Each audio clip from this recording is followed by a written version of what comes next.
Anda kembali di Selamat Pagi Indonesia. Pemirsa, pemilihan suara pemilu Republik Indonesia 2024 telah berlangsung di sejumlah negara, salah satunya di Berlin, Jerman. Proses pencoblosan digelar pada 10 Februari kemarin dan berlangsung selama 10 jam sejak pukul 8 pagi hingga 6 sore waktu setempat. Proses pemungutan suara pemilu RI 2024 di Jerman usai digelar Sabtu 10 Februari kemarin. Pemungutan suara dilakukan di Aula Berliner Stadtmission Lechterstraße 68 oleh Panitia Pemilihan Suara Luar Negeri atau PPLN Berlin, Jerman. Antrian panjang warga Indonesia terpantau sejak pagi hari, di mana sebanyak 4.545 orang terdaftar sebagai pemilih tetap. 4.049 orang memilih dengan mendatangi TPS, sementara 496 orang melakukan pemilihan suara melalui pos. Jadi pertama saya ingin sampaikan dulu bahwa pemungutan suara di Berlin diselenggarakan tanggal 10 Februari dan ini mengikuti kebijakan KPU untuk early voting di luar negeri. Kenapa kami mengambil tanggal 10 ini jatuhnya hari Sabtu? Karena memudahkan pemilih untuk datang ke TPS. Jadi secara umum berjalan dengan lancar. Sampai saat ini juga bisa dilihat antrian pemilih juga sudah banyak gitu ya. Dan PPLN Berlin memberlakukan jadwal pencoblosan untuk pemilih dalam rangka meminimalkan antrian.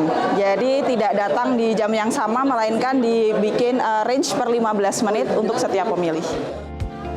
Sebagian besar pemilih, yaitu 44% merupakan pelajar dan mahasiswa, sedangkan sisanya adalah profesional, ibu rumah tangga, dan lain-lain.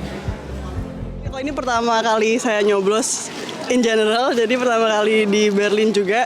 Tapi ngelihat teman-teman di sini semua pagi-pagi udah datang, dan saya pun juga tahu nggak cuma dari Berlin doang, ada yang dari luar Berlin juga. Jadi kayak pada excited untuk pertama kali. Ini kebetulan kesempatan kedua saya jadi pencoblos di Berlin, dan sejauh ini sangat kondusif sih, sangat dirayakan ya pesta demokrasi Indonesia gitu.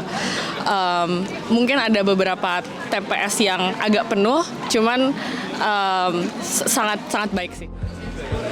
Proses pemungutan suara di TPS Berlin dihadiri para saksi, baik saksi partai politik maupun pasangan calon.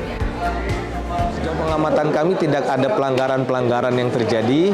Semuanya berjalan sesuai dengan koridor, peraturan, dan ketetapan-ketetapan yang telah ditetapkan oleh KPU.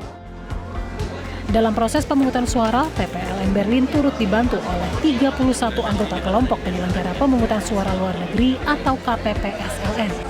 Dengan rincian yaitu 7 orang KPPSLN di tiap TPS dan 3 orang KPPSLN pos. Berbeda dengan pemilih di dalam negeri yang mencoblos sebanyak 5 surat suara, di luar negeri para pemilih hanya mencoblos sebanyak 2 surat suara, yaitu untuk Presiden dan Wakil Presiden dan untuk anggota DPR RI daerah pemilihan Jakarta II yang meliputi Jakarta Pusat, Jakarta Selatan, dan luar negeri. Meski pemungutan suara dilakukan lebih awal di luar negeri, namun penghitungan suara tetap akan dilakukan bertepatan dengan pemungutan suara di dalam negeri, yaitu pada tanggal 14 Februari mendatang. Dari Berlin, Jerman, Andi Tinelung, Media Group Network. Jelajahi cara baru mendapatkan informasi. Download Metro TV Extend sekarang.